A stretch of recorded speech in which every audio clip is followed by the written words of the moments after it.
Hi, everybody. Welcome to Mark's Backyard Birds, the March Wild Bird Update Edition. Been doing these monthly now for a while, and the plan, of course, is to talk about what's going on in the wild bird world. And a lot of what this is going to center on tonight is going to be the transition from the winter to the spring and nesting and migration. And of course, we're going to open it up for questions and answers. Hopefully, I'll have an answer for your questions. But I want to thank you all for joining in. And as always, remember, I am here. I'm Mark McKellar, owner of the Backyard Bird Center in Kansas City, Missouri. So I'm right here in the heart of the country. I'm a wildlife biologist by trade and education and study. I just realized here in the last day or so that this is my 40th year now of studying birds. So I can when I have over 35 years of experience. Now I can say 40 years of experience, but I've been in love with birds for many, many years. I have a lot of customers who say, "Oh, I must be getting old because I want to feed birds." And I always say, well, I must have gotten old in college because that's where I fell in love with them and have been even dedicated to them ever since. And also something we remind everybody every week, every month when we do these every 2 weeks is if you would, and you join on, please let us know where you are in the comments section. If you would, let us know what part of the country you're in, again, because a lot of that affects answers that I give as to where you are and what the state of birds and their lives are at this point in the year. What does this say, Steve? Good evening, Mark and Mrs. Producer. Yes, Melanie, my wife, is sitting over here just off the camera, and she lets me know whenever. Someone's asked a question. Also, she solves problems a lot. I mean, last time we did this, we had an echo issue, and she solved that for me. So, Texas, north of Austin. All right, so that's a South Alabama. Yep, North Myrtle Beach, and right down where we're from originally. Relentless Wolf is from Middle Georgia. All right. My brother lived in Atlanta for many years.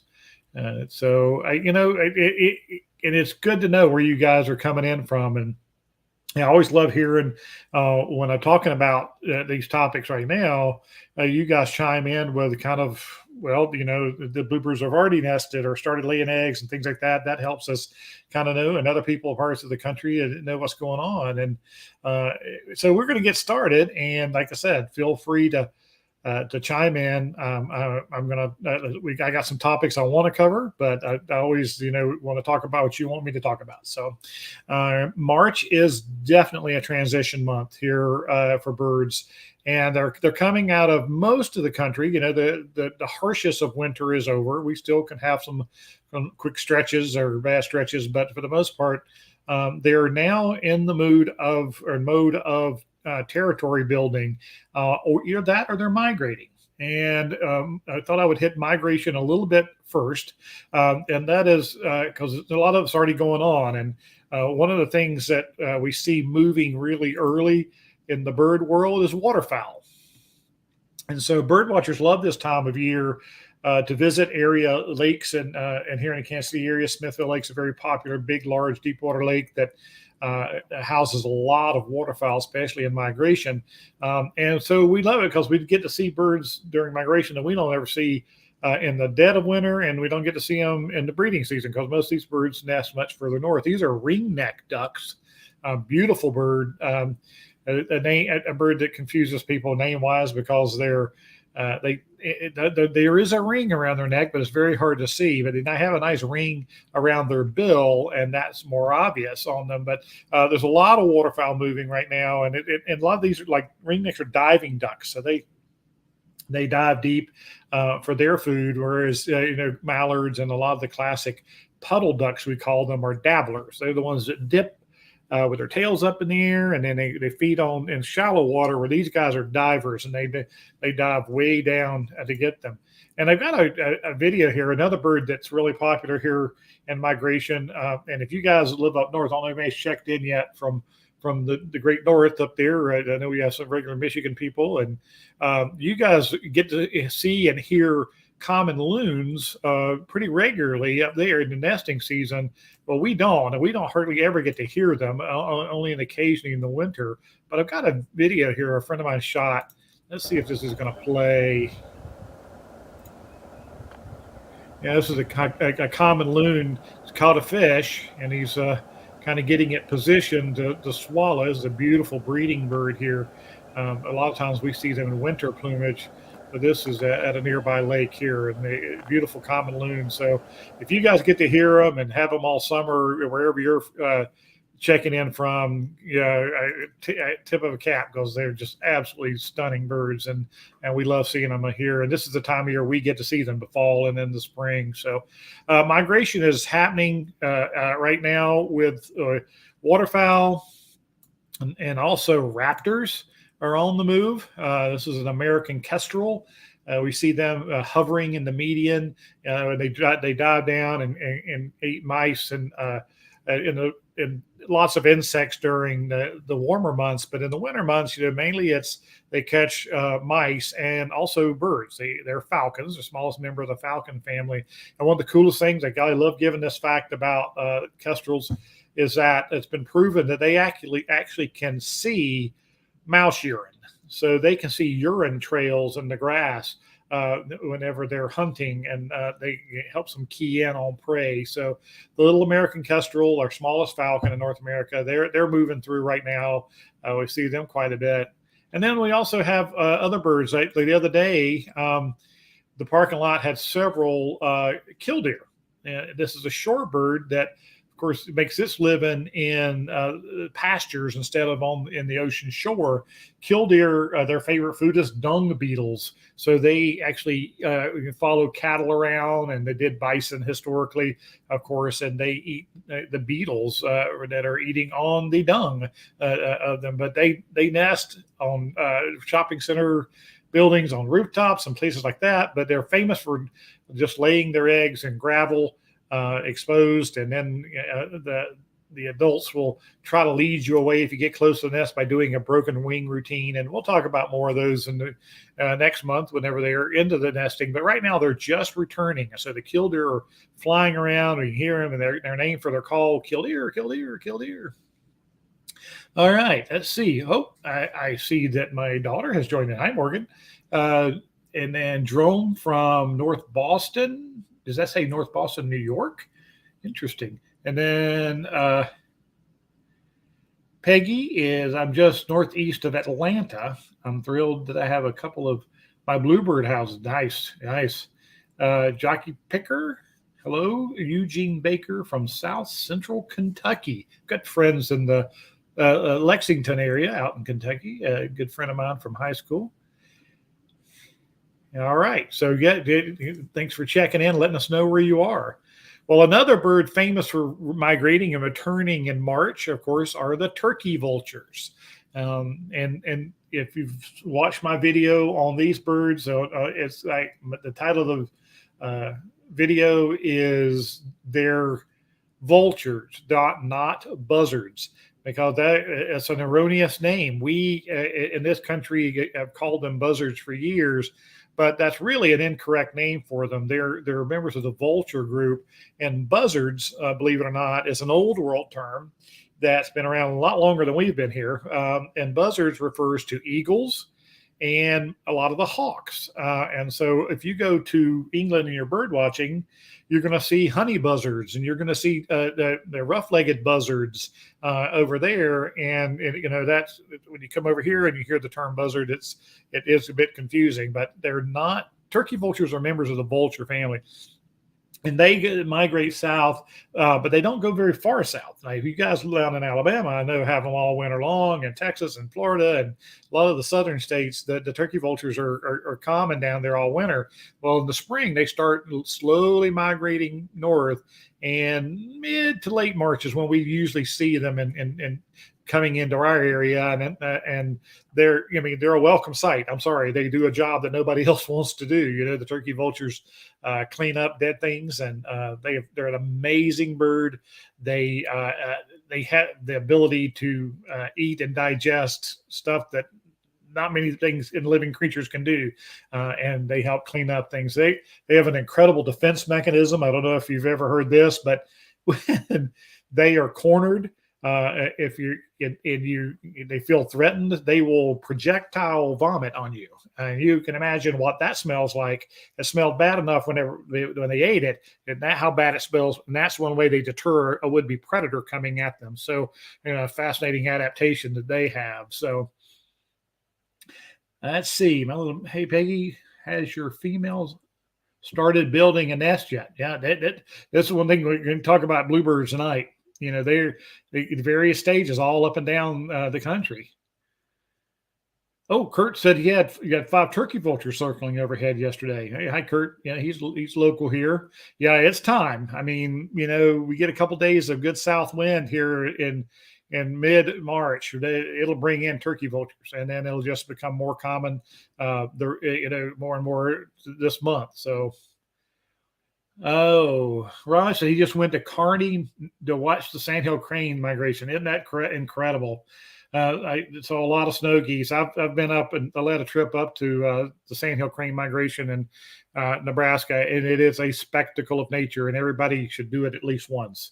It's an amazing sight. I mean, hundreds of thousands of sandhill cranes coming through there on their way north to their nesting territory. So, hey, Barbara from Knoxville, Tennessee. Steve had his first ruby-throated hummingbird of the season sighted today in South Alabama. Yep, I checked the migration map. It's called journeynorth.org. And I checked on ruby throats today and Baltimore Orioles. Still not many. I think only Baltimore Oriole sightings that have been really on there so far are birds that actually overwintered this year. We had several sightings of Orioles overwinter around the country. So I don't think there's any really moving yet.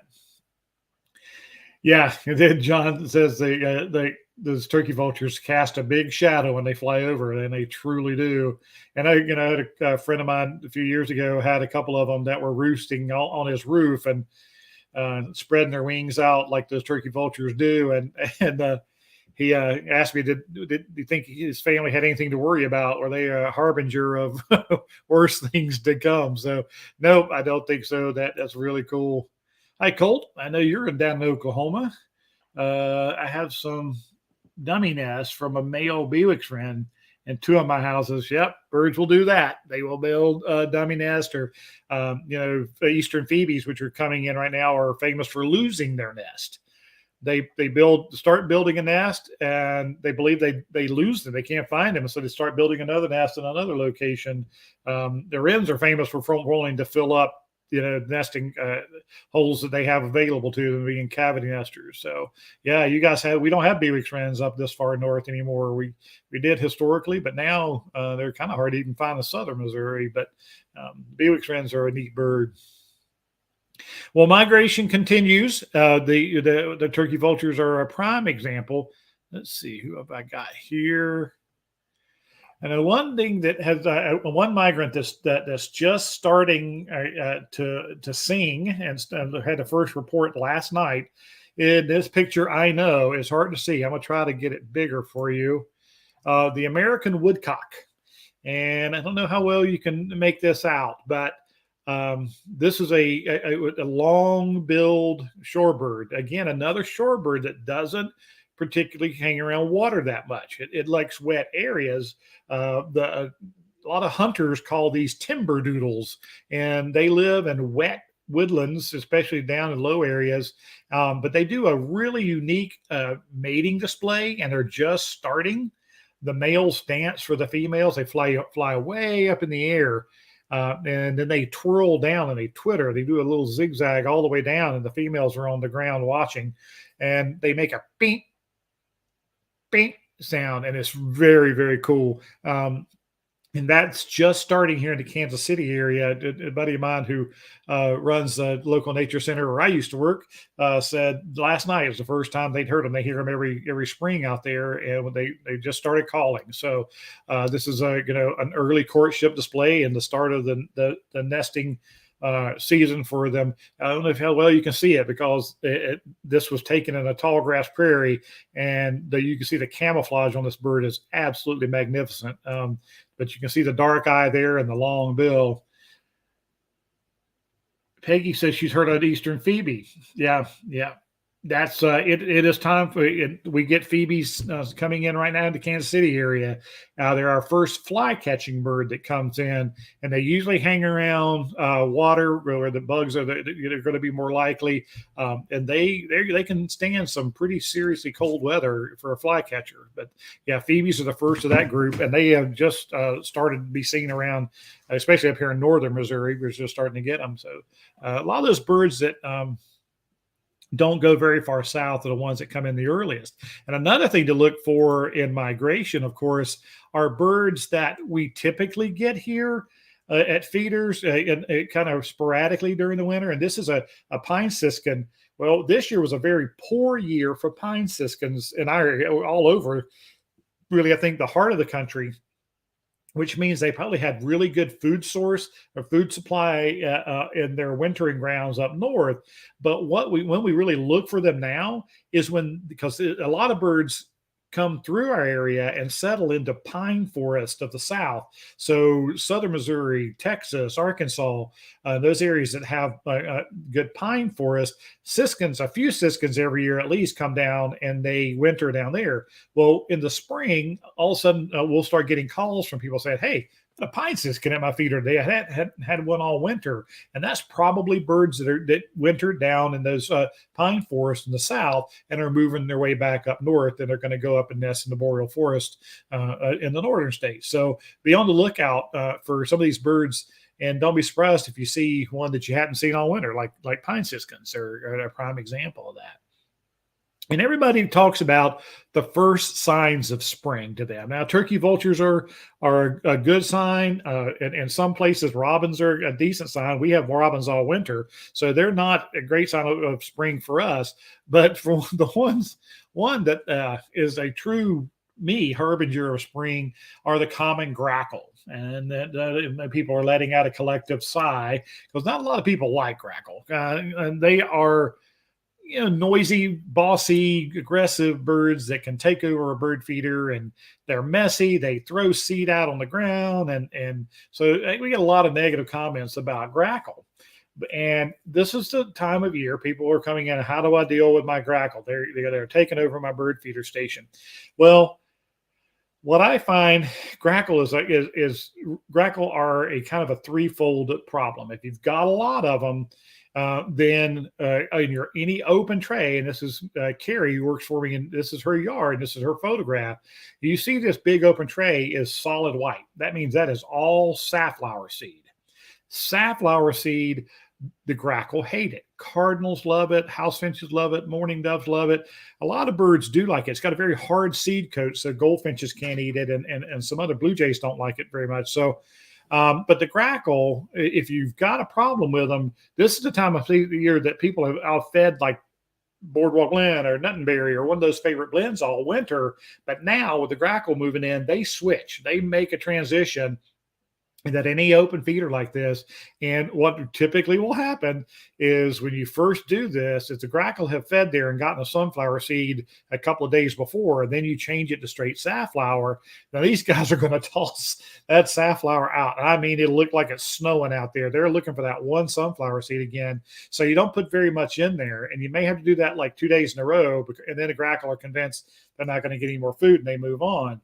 Other things that are effective against them, of course, cage feeders. The big cage feeder, your tube feeder inside of a cage. And if you've been at it long, you know those cages are bigger than they used to be.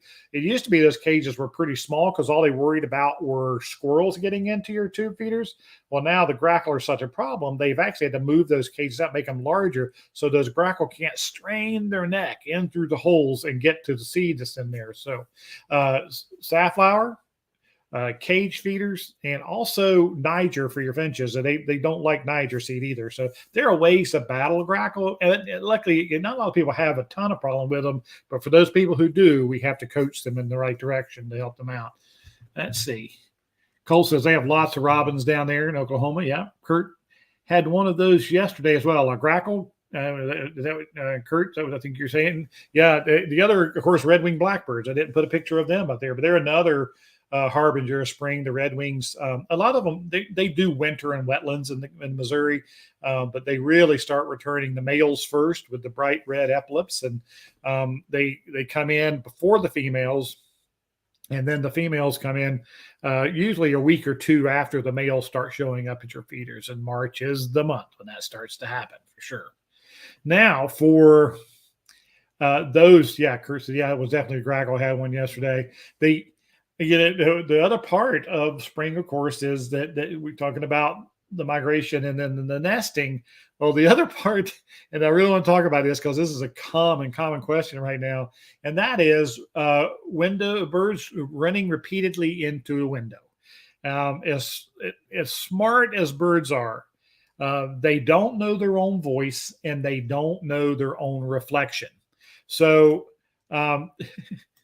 whenever they start to get aggressive and they start setting up that territory, which is now starting to be now. I mean, they're still feeding together, but there's pair bonding, and the males are very aggressive against any other males, and females will be aggressive against the other females. Like the most common or the most famous for banging into windows and trying to chase off that bird they're seeing are cardinals and robins. But in my yard, my bluebirds do it. I have a male bluebird who sits on the feeder pole right out my window and flies over and tries and bang in and tries to run away that rival male in his territory. He does not know that bird is himself. And it's true. It depends on where you are. I don't know if we got anybody on from, well, it may be cold. I don't know if you guys have road runners where you're at, but in the Southwest, they say road runners will do this to hubcaps on cars. They see their reflections in the hubcaps, and you'll come out and you'll see a roadrunner pecking at your hubcap because they see that they see that and they think it's another male in their territory. Now, again, females will do it too, especially cardinals. Females are very aggressive against any other female in their territory, and they bang repeatedly into the window. And we get tons of questions. I'll start getting the calls anytime now, and we try. And every year we try to help people out with this. Now, if you've ever watched any of my videos about dissuading woodpeckers from hitting on your side of the house, we talk about hanging rubber snakes up in the areas where they're banging on your house.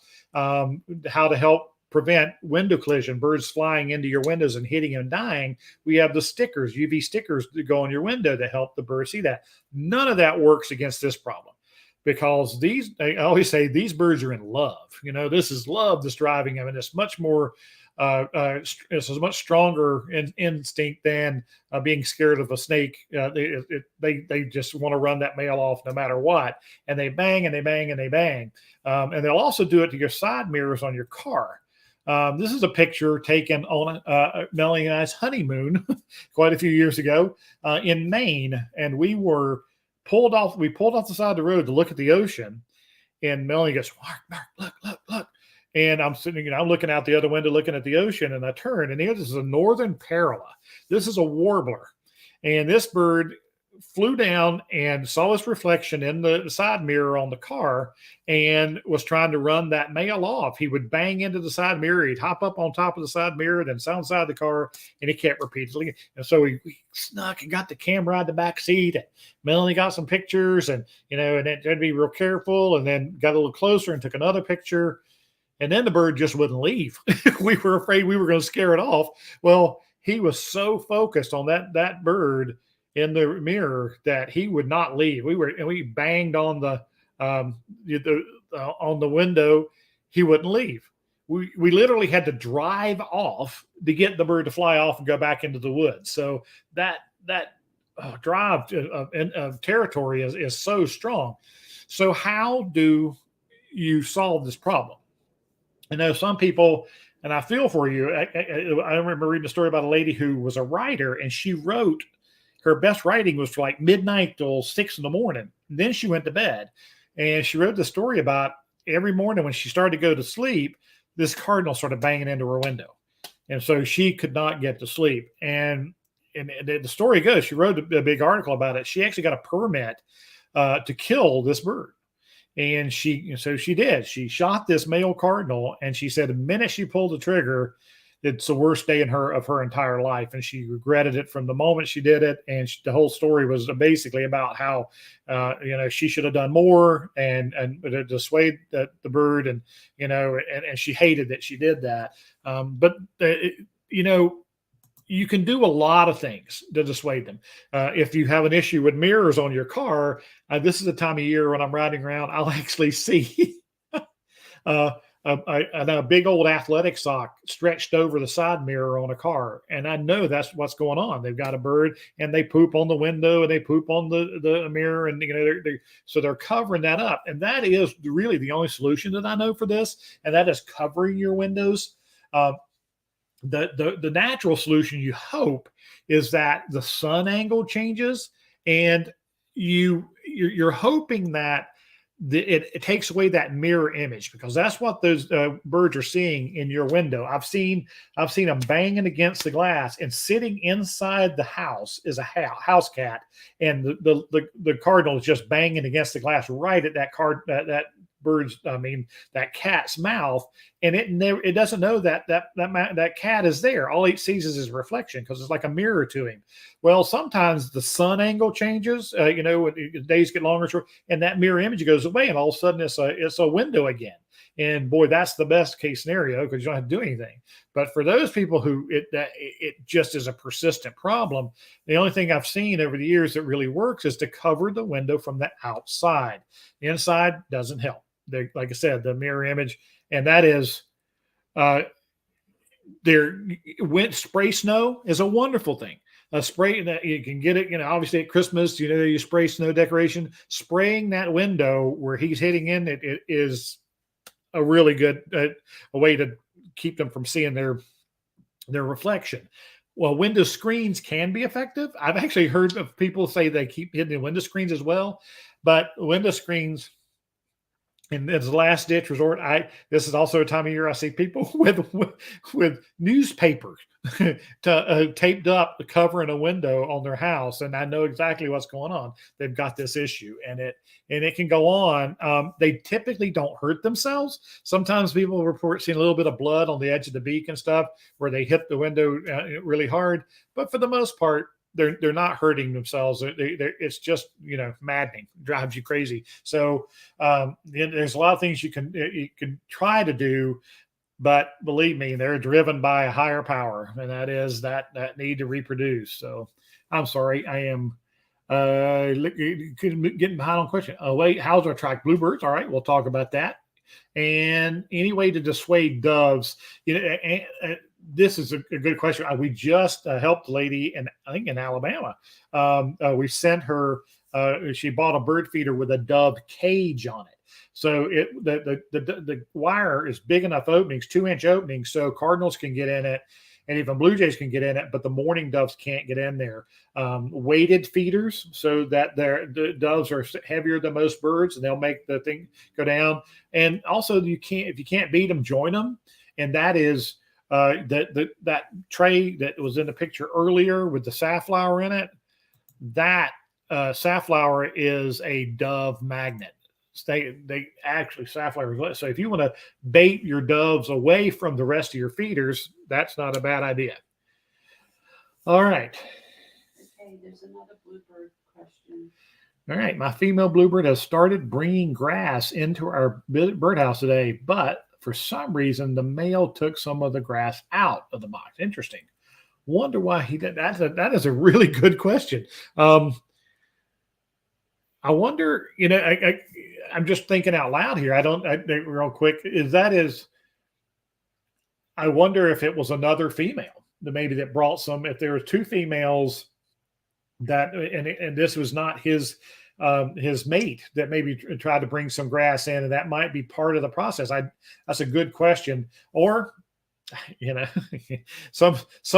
birds do funny things, that's for sure, and not everything can be explained. But attracting bluebirds, and you've already got them, and the bird houses are certainly this time of year they're starting their nesting, and we get a lot of questions about bluebirds this time of year with attracting them to your yard and be able to get them to nest. And bluebirds, I've got lots of videos on Bluebird. So if you want to learn more about them, just search Mark's Backyard Bird Channel and Bluebird, and it'll bring up probably 5 or 6 videos, and you can to get a lot more information on them. But placing a Bluebird house in a good open area. Bluebirds are not forest birds. They are scattered trees. I always tell people the perfect bluebird habitat, if you think in your mind of a city park where there's lots of trees, but there's lots of open short grass. They love that. And the bluebird, I prefer not to put bluebird boxes on trees. I like to have them on a pole out from the tree. It kind of reduces competition and for them. And but facing east southeast to get the morning sun. You want a 1.5 inch hole opening on it. Birds like nest boxes to have a hole just big enough for them to fit in. So, a 1.5 inch hole is important. And then you've got to monitor them. You've got to clean them out and keep the house sparrows from nesting in them. If a chickadee moves in, you got to let the chickadee nest. If a Carolina wren moves in, you got to let the Carolina wren nest in there. But remember, bluebirds nest in our part of the world at least 3 times a season. So if you don't get them now, you might get them in June, and you might get them in August. So be very consistent with your birdhouse management. 64 Powers is from Hiram, Georgia. I had a buddy in high school named Hiram. All right, Jan Miller. I brought the Dove Guard Hopper. Oh, yeah, this is the person I was talking about with the Dove, the feeder. We took care of it. And you're in Alabama, right, Jan? I think that's where we sent that to. I'm glad that it's working for you. Hi, Mark. Joshua's from southwestern Michigan. I recognize that name. I appreciate that. Yeah, she said, my little birdhouse says she's learned a lot from the channel. I really, really appreciate you saying that. I haven't had any bluebirds in my house yet. Getting a little nervous they won't use it. Again, you've got multiple chances this season, Colt. So just, my bluebird house in my backyard, they tend not to use it in the early nesting, the April nesting. It's because it's in a very shady location. And I think it's cool. It's cooler in that spring nesting. I have more luck in my bluebird house with bluebirds in the June and the August when I think they appreciate that shade more where it's at. So, and you don't give up. Like I said, it took, I think it's 5 years or 6 years. It may have been 6 years before we got our first bluebird nest in the box here. We had chickadees nest in it multiple times, and we love those. But it took the bluebirds a while before they took our nest box as well. So you just have to,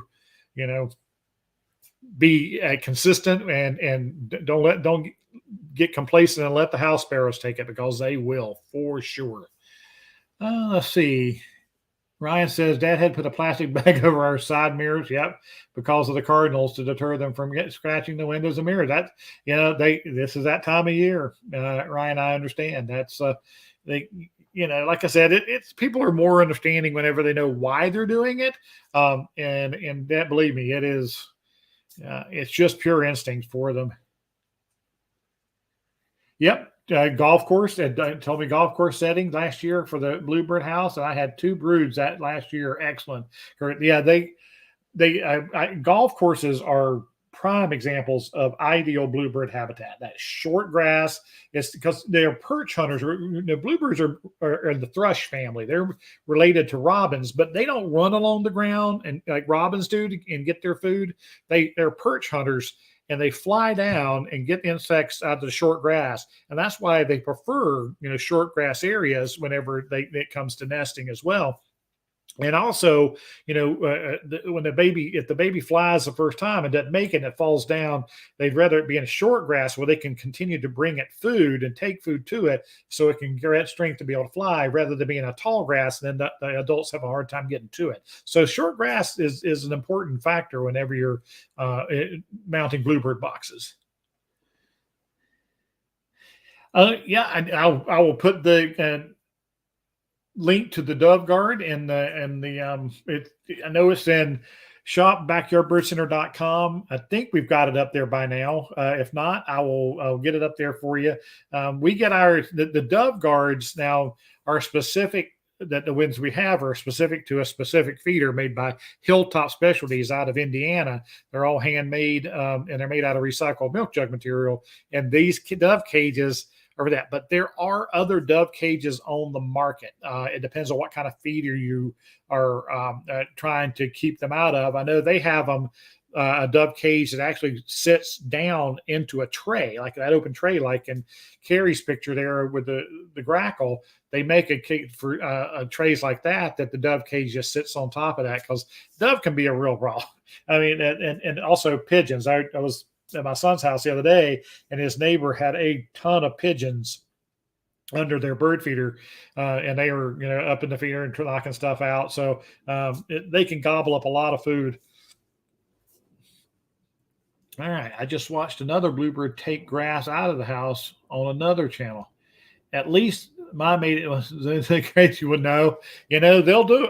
Like I said, when you study wild animals, there's two words you can't use. That's always and never, because there will be examples out there that will disprove you every time. So it's not the most common behavior. And now, are you in North Myrtle Beach? Is that where you are? My little birdhouse, I think. I think that's where you're from. Yeah, so they should be well into nesting down there in that part of the world. I know Georgia said that they're nesting there. So we've got the birds here are starting to start the nesting process, but they're not going to lay eggs just yet. Remember, birds will not lay eggs until they're sure that there's enough insects to feed their babies. So right now we're still getting, it was down like 34 this morning or something. And so the insect population right here is not strong yet. And they can't lay their eggs and hatch them and then not be able to feed them. So, that's why a lot of times, like I said, in our area, they won't lay eggs till early April. So, but in your area down much further south, but the temperatures are already quite a bit warmer, and I'm sure your insects are doing well already. They are probably starting that process already. Colt said their barns have phoebes and swallow problems and have looked into nest shells. Would you recommend a certain one? The nesting shells are pretty simple designs. So any type of a nest shelf is good for them. I have a guy who makes them here locally for me, and any woodworker can build a nest shelf. It's pretty simple. It's just a flat piece of wood attached, and sometimes with a shallow side on each side of the. Let me get my switch back to here. So yeah, just a flat shelf with an edge on either side and mounted up against the wall. Now barn swallows especially, they like their nest to be right up at the ceiling. They like to build that mud half cup nest. And I know there's a company out there that makes a concrete version of that you can mount for them and try to get your barn swallows in. Barn swallows are considered one of the most beneficial birds in North America with the insects they eat. And people love, they fly behind you when you're mowing your grass and they're catching bugs, and they're on their way north too. I looked on the map. There's a few sightings down south, and they're starting. There's some sporadic ones here and there. But when I moved here to Missouri, we asked a friend of ours who lived here for her whole life, and I said, "Well, when do you plant your tomato plants here?" And she said, "When you see the first barn swallows." And so that's a piece of advice I've always remembered. So yeah, the barn swallows. The only problem is sometimes they nest where you don't want them to be, and the babies turn their rears to the edge of the nest and shoot out the poop. And if they've nested right on your front porch, and it's pretty messy. And so a lot of people want the bird, but they don't want them nesting where they're nesting. And some of these artificial nest shelves can help get them to move the nest elsewhere. So I will get the link in the description whenever we get off tonight. Check on that down below, and we'll get you the shopbackyardbirdcenter.com link, and hopefully you can look through the bird feeders there and the accessories as well. My male bluebird is quite a hunter. He brings spiders and worms into the empty birdhouse daily, and the female flies up to the hole and talks to him. Excellent. Yeah, that's what it's all about right now. When the insects really start moving, these bluebirds are excellent hunters. They're great at finding insects, and they have to subsidize on berries and stuff during the fall and the winter. But boy, as soon as we get a warm snap here in the Kansas City region in February, you get 4 or 5 days of, decent weather, then insects start moving. And boy, those bluebirds are right away down there just grabbing the bugs every time they can. So, yeah, they are efficient hunters.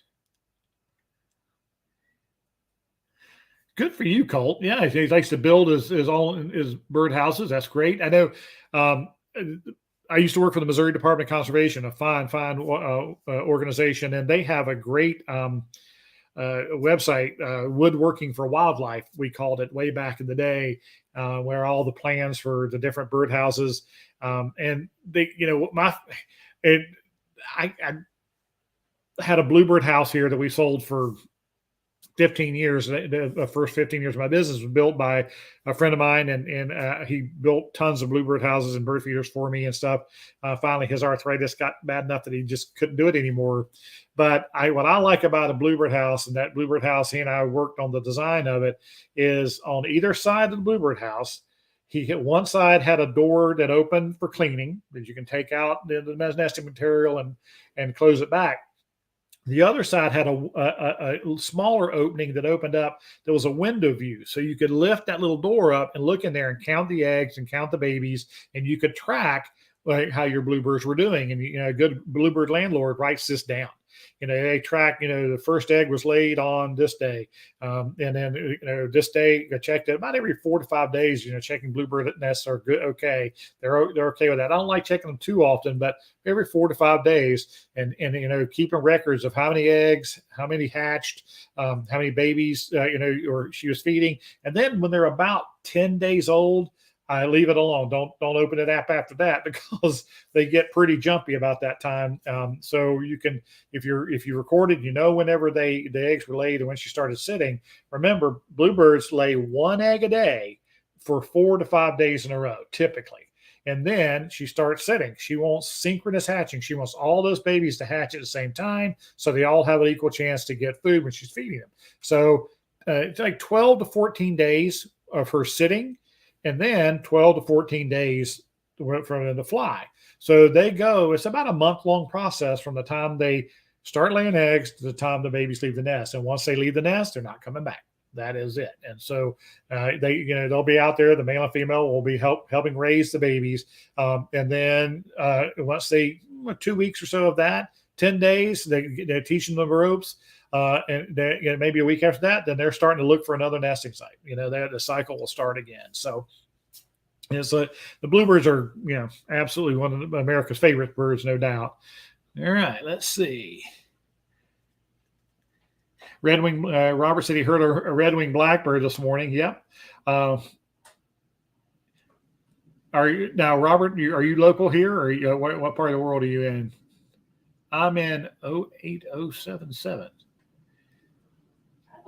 Where's that zip code? Is that east? That's it northeast? Yeah, red-winged blackbirds, common grackle, and we talked about. You joined a little bit later, but we talked about killdeer and eastern phoebes are coming in right now, and the turkey vultures are just starting to show up, and a lot of these early spring birds are really coming in. So brown-headed cowbirds will soon to follow. They'll be in really soon, so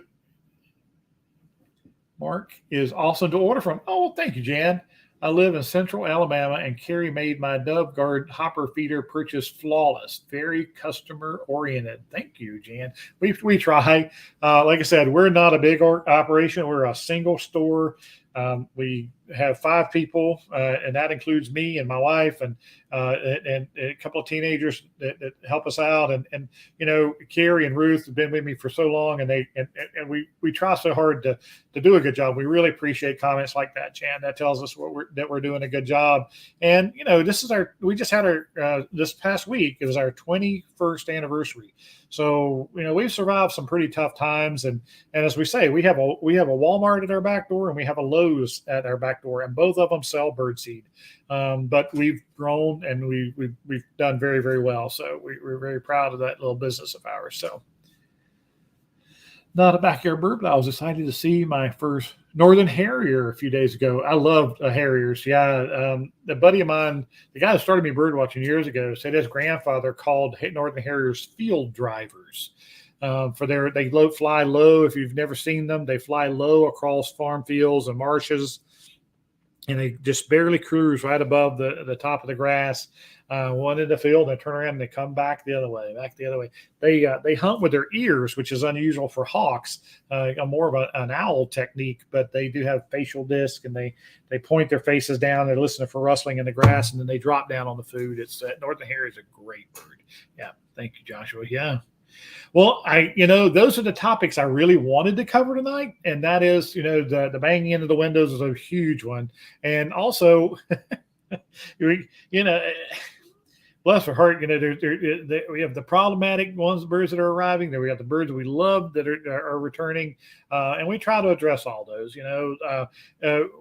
One that we could have addressed tonight, and I'll mention real quickly, is why do woodpeckers hit on my downspouts? And we will start getting that right now, or even on the window frames of my house. Remember, one of their main ways of attracting a mate is being the loudest, baddest boy in the forest. So I think the females really like that, and it must work for them, because they'll get on the metal flashing of a chimney, a metal downspout on a gutter, and they will hammer away, and it resonates really loudly. And if they could find a little loose flap of metal and they can hang it, and it adds more rattle to it, they love it. And I know it drives us crazy when we're in the house and we're hearing that, but that's mate attraction. And that's going to start happening more and more here in the next, now, the next week or two. So it's all part of that mating ritual and trying to attract a mate. They're driven by that. So, checking any more questions, you guys? What do you think? Anything else you want to cover? And tell them to make suggestions for another one. Yeah. I say this. If you watch my videos, at the end of my videos, I always say, give us a like, give us a share, and please send in ideas for future programs. I really mean that. Please let me know what you want to talk about, and I will do some programs, and I will come up with what I can. And if not, like I said, if you go to Mark's Backyard Birds at the YouTube channel and type in a topic, type in a name of a bird, it will bring up videos. I think I've got over 200 videos on there now, and hopefully I've addressed the topic, and I'm going to redo some of those. And like I said, I'm a biologist. My wife's an accountant, and we're not computer people. So this is, we're learning this as we go, and we're trying to make things better and more user friendly. And we really, really appreciate you guys' support. It's been very, very flattering, and we thank you so much for tuning in. You can also tell them we're going to have an email subscription list. Oh yeah, one of the things we're working on right now is an email subscription for Mark's Backyard Birds, so that you can subscribe to that. You can get exclusive content with there. Like I said, this is all new and learning for us. By the way, I don't know if I wasn't aware of this, but if you want to help YouTubers and help us keep going and help us to add content, whenever you click on a video and there's those little ads at the front, and they last or a few, like 40 seconds or whatever, if you watch those or you let them play all the way through, that actually helps the YouTuber, because it helps us with YouTube that people are watching the ads, and it helps them sell ads and things like that. And I know you might not be interested in it, but believe me, when you want to support your local YouTuber, that's one of the ways you can do it, is just letting the ad play. So again, let's see, where do bluebirds and others sleep before they build their nest? That's where do birds sleep? That's one of my videos. Most birds, now some birds are that nest in cavities, and bluebirds will actually sleep in bluebird boxes even in the winter months. But a lot of times, most birds just sleep in a thick bush. So landscaping is very important. But a good thick bush, like a evergreen shrub, they can get in there and sleep safely, because any predator trying to get into that bush will shake the bush. It makes it harder for them, and it can help wake them up. Birds are very hard to wake up. They actually kind of go into a miniature hibernation every night. And so it does take a little bit for them to wake up and be able to fly away. So they like to have that kind of protection. I told the story in one of the videos earlier that I watched a little Carolina wren land on an old bird feeder I had out in the yard with no bird seed in it one night at dusk, and he backed into the bird feeder with his bill sticking out, and he was sleeping inside the bird feeder with his bill sticking straight out, which was pretty cool. So the answer to that is really they'll sleep anywhere they can where they feel safe. Yeah, they, they survive. It's amazing. And I don't know if you've ever watched my video on this, how do they not fall off of limbs? The birds are pretty amazing. Most birds have 3 toes forward and 1 toe back. And when they land on a limb and they wrap their toes around that limb, and then when they squat down and put their weight on their legs feet actually lock into place. So the wind can blow and they won't fall off, but they also have to lift their weight off of their legs to get their feet to unleash, and then they can fly away. So it's a mechanism of perching birds that make it incredible for them, and it helps them to not blow off a limb whenever they're sleeping. So thank you, Jim. Hope everything's good. I know with you and your wife. So thanks for joining in. Jim's local here in Kansas City. So yeah, you got a female cardinal pecking at your front window. Yeah, they are as equally aggressive against their reflection as the males are. She just wants to claw that other girl's eyes out, as we say, and she's trying their best to run that female off. It is an age-old problem. I've been doing this, like I said, 40 years now this year. And between the nature center world and field biology and owning the store, there's that old saying, I wish I had a nickel for every time I've answered that question. That is one that I have answered for 40 years about birds chasing their reflection in windows. It's an age-old thing. So my little bird, I was watching a video of a kingfisher the other day. They keep their body still and move their heads. I've seen that video. That is amazing. How they birds are cool. And that's all there is to it. And she's right. The wind blowing and the kingfisher's looking at a fish in the water, and his body's moving all around with the limb, but that head just stays still and focused on that fish he's looking at. And it's the same thing with a peregrine falcon when they dive. After a bird, in his video, they don't dive in a straight line to get to the pigeon or whatever. They literally, I don't think barrel roll, if you want. That's what they call it when they're coming down, and they're continually centering the prey item in their sight as they move, and it's more efficient whenever they hit the predator. So, I'm sorry, birds are just the coolest, and they love them. So, thanks so much, guys, for tuning in tonight. Again, I'll be on. The goal is every other Thursday. I have a topic. I'm not sure exactly what I got planned for next Thursday. I got it written down somewhere. But you can bet it's probably going to have something to do with nesting. That's time of year, or migration. So, because that is what is happening right now. One other. Let's see. Did I throw this picture up?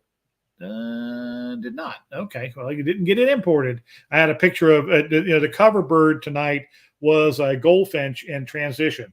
So, and that is, they're definitely molting now. They're getting brighter and brighter. The yellow feathers are starting to show all in the males through this male's winter plumage. And by this time next month, they'll be canary yellow, beautiful with the black wings and the white stripes. So, thanks so much, guys. I appreciate it. Thank you, John. Thank you, Colt. You guys all have a wonderful evening.